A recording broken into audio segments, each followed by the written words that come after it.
In a quaint village nestled between rolling hills and a sparkling lake lived a population of humans and animals in harmony. It was a place where the sun always seemed to shine a little brighter and the birds sang a little sweeter. Yet there was a hush that fell over the town whenever the topic turned to the enigmatic Professor Whiskers. He was a sleek silver tabby with eyes like polished emeralds, who inhabited a house at the edge of town. And he wasn't just any cat. Oh no, he was a teacher. Each morning, curious meows echoed from his house's eager students, both young and old, two-legged and four-legged. Lined up outside his door, theirs was a classroom, unlike any other, a place where the boundaries between the ordinary and the extraordinary blurred like watercolor on old paper. Inside the professor's house, lessons were held that defied the laws of nature, logic, and reason. Yet the villagers couldn't help but whisper in awe, if only we knew what went on behind those walls. One day, however, the tranquil rhythm of the village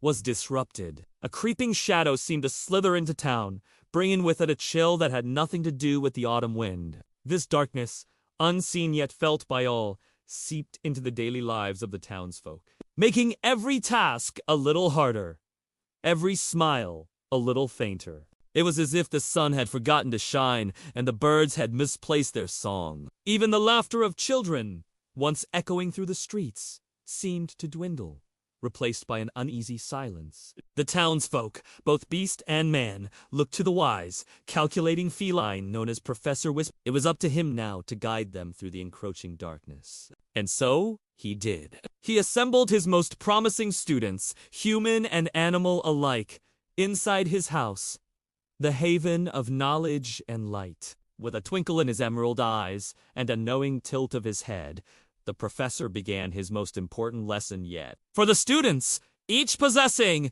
unique abilities and life experiences, the lessons were not merely informative, they were transformative. Some learned to harness the power within themselves, discovering strengths and skills they never knew they possessed. Others learned to work together, their individual talents weaving into a tapestry of collective power. As the days turned into weeks, the students blossomed under the professor's guidance. Their spirits, which had been as dimmed by the encroaching darkness, began to glow with a newfound brilliance. They were ready to face the darkness that threatened their world. Yet despite their training, doubt loomed like a storm cloud on the horizon. The darkness was cunning, relentless, and patient, waiting for the perfect moment to strike. It whispered doubts in their ears, reminding them of their past failures, and making them question their abilities. Would their newfound skills be enough?